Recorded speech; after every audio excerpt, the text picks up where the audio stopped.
እጅግ ልብ ሰባሪ አሳዛኝ ዜና! ቋሚ ሲኖዶስን ጨምሮ የሃይማኖት ተቋማት እና የፖለቲካ ፓርቲዎች በምስራቅ አርሲ ዞን የተፈጸመውን ግድያ በጽኑ አወገዙ። መንግሥት የዜጎችን የመኖር ዋስትና የመጠበቅ ዋነኛ ኃላፊነቱን እንዲወጣም ጠየቁ። የኢትዮጵያ ኦርቶዶክስ ተዋሕዶ ቤተ ክርስቲያን ቋሚ ሲኖዶስን ጨምሮ የሃይማኖት ተቋማትና የፖለቲካ ፓርቲዎች በኦሮሚያ ክልል በምስራቅ አርሲ ዞን በጉና፣ በመርቲ፣ በሸርካና በሆሎንቆ ወረዳዎች ውስጥ በሚገኙ ሰላማዊ ሰዎች ላይ የተፈጸመውን ግድያ በጽኑ አወገዙ። መንግሥት የዜጎችን የመኖር ዋስትና የመጠበቅ ዋነኛ ኃላፊነቱን እንዲወጣም ጠይቀዋል።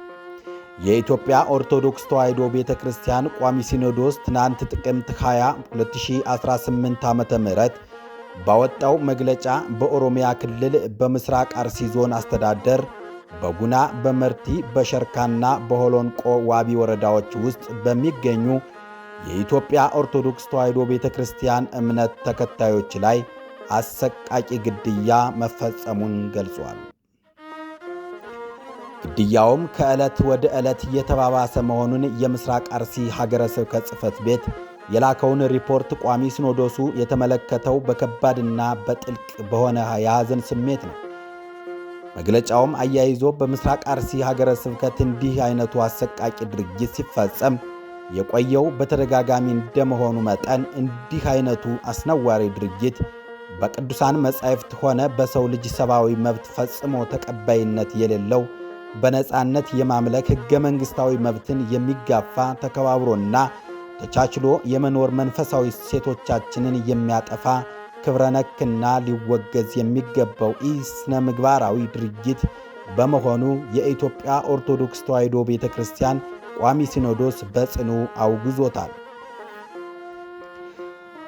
የሃይማኖት ተቋማት ጉባኤ በበኩሉ ትናንት ሐሙስ ጥቅምት 20 2018 ዓ.ም ባወጣው መግለጫ በአንጋፋዋ የኢትዮጵያ ኦርቶዶክስ ተዋሕዶ ቤተ ክርስቲያን ካህናትና ምዕመናን ላይ ግድያና ስቃይ መፈጸሙን የሰማው በታላቅ ድንጋጤና ሐዘን መሆኑን ገልጿል።